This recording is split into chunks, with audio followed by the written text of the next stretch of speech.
सगळ्यात महत्त्वाचं आणि सगळ्यात पहिल्यांदा आदरणीय हिंदुहृदय सम्राट शिवसेना प्रमुख बाळासाहेब ठाकरे, आदरणीय पक्षप्रमुख उद्धवजी ठाकरे आणि सन्माननीय आदित्यजी ठाकरे साहेब या सगळ्यांचं मी मनापासून या ठिकाणी आभार आणि ऋण व्यक्त करतो.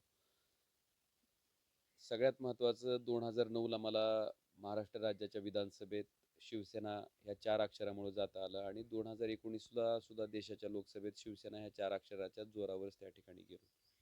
आणि तिथं गेल्याच्या नंतर जो विश्वास माझ्या भागातल्या मायबाप जनतेनं त्या ठिकाणी माझ्यावर दाखवला होता, तो विश्वास मी प्रामाणिकपणे सार्थ करायची भूमिका घेतली.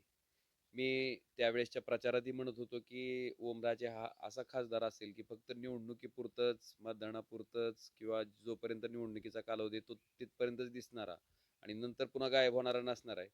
कायमस्वरूपी अखंडपणे आपल्या संपर्कात राहून आपल्या अडचणी, आपल्या व्यथा त्या ठिकाणी कशा पद्धतीनं सोडवता येईल, त्याच्यावर कशा पद्धतीनं मार्ग काढता येईल, याच्यासाठी अखंड आपल्या कुटुंबातल्या सदस्याप्रमाणे मी तुमच्या सगळ्याच्या सोबत राहीन. हे जे वचन दिलं होतं ते मी 5 वर्ष अखंडपणे पाळत आलोय. सगळ्यात महत्त्वाचं मी माझा पूर्ण वेळ कारण बरीचशी खासदार आमदार मंडळी जर आपण बघितली तर त्यांच्या कुणाचे 5 कारखाने, कुणाचे 7 कारखाने, कुणाच्या 150 संस्था, कुणाचे बरंचसं काही काही असतं आणि एक प्रतिष्ठा म्हणून ही लोक राजकीय जीवनामध्ये असतात. मी पूर्णपणे माझा 100% वेळ हा सामान्य लोकांसाठीच आहे आणि त्यांच्यासाठीच खर्ची घातल्याच्या नंतर मला वाटतं सामान्य लोक आपल्या हक्काचा एक आवाज, आपल्याला अडचण पडल्याच्या नंतर येणारा एक आवाज हा आहे असं समजून निश्चितपणे कायमस्वरूपी पाठीशी राहत असतात. आपल्या माहितीसाठी लोकांचा संपर्क आहे हे माझे विरोधकच आता मान्य करतात. लोकांच्या सगळ्यांच्या अडीअडचणीत मी धावून जातो हे विरोधकच मान्य करतात. आता त्यांनी नवीन चालू केलं की तुम्ही या लोकसभा कार्यक्षेत्रामध्ये केलेलं महत्वाची कामं सांगा. मला आपल्या माध्यमातून एवढंच सांगायचंय की धाराशिवचं शासकीय वैद्यकीय महाविद्यालय हे उद्धवजी ठाकरे साहेब मुख्यमंत्री असतानाच महाविकास आघाडीच्या सरकारच्या काळामध्ये मंजूर झालं नव्हे तर त्या ठिकाणी आता 3ऱ्या वर्षाचे ऍडमिशन ह्या महाविद्यालयाच्या माध्यमातून चालू आहेत. त्याचबरोबर आपल्याकडं असणारा पाण्याचा ज्वलंत प्रश्न म्हणजे कृष्णा मराठवाडा सिंचन प्रकल्पाचं 21 TMC पाणी. आपण जर याच्यामध्ये बघितलं असेल तर धाटणीचा बॅरेज बांधून 15 वर्ष झाले. रामदारा तलाव जो तुळजापूरच्या देवीच्या पाठीमागनं आपण बायपासनं जातो त्यावेळेस आपल्या बाजूला दिसतो, तो तलाव बांधून सुद्धा 15 वर्ष झालेत. तो तलाव बांधला याच्यासाठी की ते पाणी ह्याच्यात आणून टाकायचंय, धाटणी बॅरेजचं पाणी अडवलं याच्यासाठी की तिथलं अडवलेलं पाणी ह्याच्यात आणून टाकायचंय म्हणून. पण दुर्दैवानं धाटणी बॅरेज पासून रामदारा तलावाच्या मधली ज्या कामाला प्राधान्यक्रमात घेणं गरजेचं होतं ते तत्कालीन फडणवीस सरकारनं घेतलेलं नव्हतं.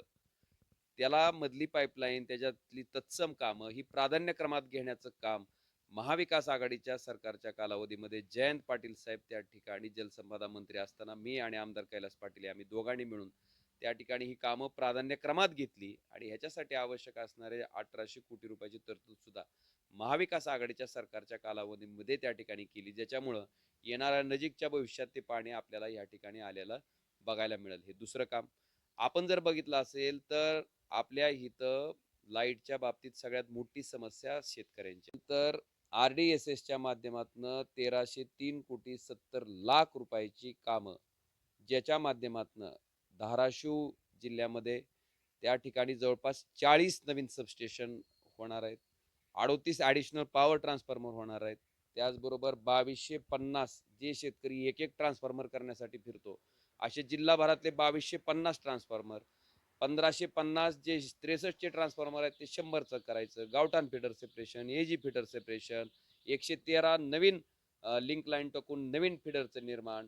मला वाटतं ह्या सगळ्या विद्युत बळकटीकरणाच्या कामं झाल्याच्या नंतर पुढच्या 2 वर्षामध्ये शेतकऱ्याला विजेच्या बाबतीत कसलीही अडचण पडणार नाही आणि ही योजना RDSS आहे, ह्याचा जिल्ह्याचा अध्यक्ष खासदार आहे आणि मला वाटतं ते मी केलंय. ही माझं तिसरं. चौथं, ADIP आलिमकोच्या माध्यमातून अपंग बांधवाला 1972 मध्ये ही संस्था स्थापन झाली आणि 77 पासून ह्या संस्थेनं त्या ठिकाणी दिव्यांग बांधवाला साहित्य वाटपाचा कार्यक्रम हाती घेतला. 77 पासून 19 पर्यंत अनेक खासदार झाले, पण मला वाटते 2019चं साल उजडावं लागलं की माझ्या इथल्या दिव्यांग बांधवाला कानानं कमी ऐकू येत असेल तर कानानं ऐकायची मशीन असेल, तीन चाकी रिक्षा असेल, 3 चाकी सायकल असेल, इलेक्ट्रिक सायकल असेल, त्याचबरोबर व्हीलचेअर असेल, त्याचबरोबर अपंग जी लोक डोळ्यानं हे आहेत त्यांच्यासाठी स्मार्टफोन असेल, ब्रेल लिपीचं साहित्य शिक्षण घेण्यासाठी असेल, कृत्रिम अवयव असतील, ह्या साऱ्याच्या साऱ्या गोष्टी जवळपास 4.5 कोटी रुपयाचं साहित्य आपण ह्या धाराशिव लोकसभा कार्यक्षेत्रामध्ये आलिमकोच्या माध्यमातून ती योजना राबवून या ठिकाणी आपल्या सामान्य लोकांना, दिव्यांग लोकांना ते वाटू शकलो. त्याचबरोबर आपण जर बघितलं सोलापूर, तुळजापूर, धाराशिव हा रेल्वे मार्ग 2014 ला घोषणा झाली होती. पण 14 ते 19 नरेंद्र मोदींचं सरकार असताना देखील 1 गुंठ्याच्या जमिनीचं सुद्धा अधिग्रहण त्या ठिकाणी झालं नव्हतं. 19 ते 24 माझ्या खासदारकीच्या ह्या 5 वर्षाच्या कार्यकाळामध्ये ह्या जमिनीच्या अधिग्रहणाला गती आली. याचं टेंडर त्या ठिकाणी फ्लॅश करण्यात आलं.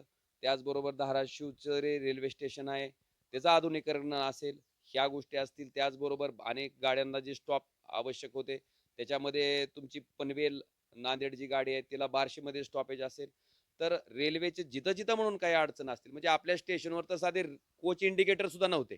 मला वाटतं ह्या साऱ्या गोष्टी मी माझ्या खासदारकीच्या कार्यकाळामध्ये केल्यात. सुरत चेन्नई सारखा महत्वाकांक्षी ग्रीनफील्ड हायवे त्या ठिकाणी आपल्या भागातनं जातोय, त्याच्यासाठी आवश्यक असणारी भूसंपादनाची प्रक्रिया आणि अनेक जे महामार्ग आहेत, तुमचं अक्कलकोट तुळजापूर असेल, त्याचबरोबर नळदुर्ग तुळजापूर रस्ता असेल, ह्याच्यासाठी सुद्धा आपण त्या ठिकाणी ही कामं हाती घेतलेली आहेत.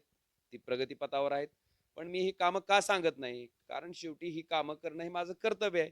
आणि हे काय 1303 कोटी असतील किंवा जो काही निधी आहे, तो अनेक लोकप्रतिनिधीची अशी भावना आहे, की जणू आपण आपल्या वडिलोपार्जित जमीन विकूनच हे निधी आणतोय काय की. पण मला त्यांना स्पष्टपणे सांगायचं आहे, की हे जे पैसे आहेत, ते सामान्य लोकांच्या जी-एस-टीच्या माध्यमातनं, टॅक्सच्या माध्यमातनं, जनतेकडनं टॅक्सच्या रूपानं गोळा केलेला पैसा जनतेचा पैसा आहे आणि जनतेचा पैसा जनतेच्या कामासाठी जर आपण खर्च करत असू, तर त्याच्यात आपण मला वाटतंय कर्तव्याची भावना ठेवली पाहिजे, ना की उपकाराची. कारण आमदार असेल, खासदार असेल, मुख्यमंत्री असेल, पंतप्रधान असेल, हा सगळा पैसा हा लोकांसाठी आहे. लोकांच्या माध्यमातनं गोळा केलेला आहे, लोकांच्या माध्यमातनं जमा झालेला आहे आणि तो आपण लोकांसाठी खर्च करतोय. मला वाटतं ही भूमिका मी स्वीकारलेली आहे.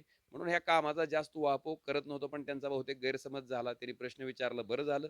मलाही संधी मिळाली आणि माझ्या कामाचं आकलन सामान्य लोकं करतील.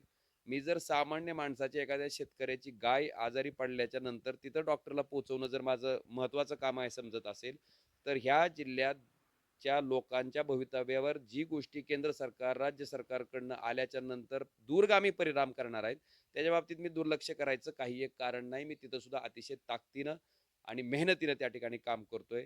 एवढंच आपल्या माध्यमातून सांगायचं आहे आणि लोकांना जर मी आपलासा वाटत असेल, लोकांना जर वाटत असेल, की मी 5 वर्ष अखंडपणे, प्रामाणिकपणे त्यांच्या बरोबर राहिलोय, त्यांच्या अडचणीच्या काळात, त्यांच्या संकटाच्या काळात प्रत्येक हाकेला ओ द्यायचं काम केलंय, तर निश्चितपणे लोकं माझ्या पाठीशी राहतील.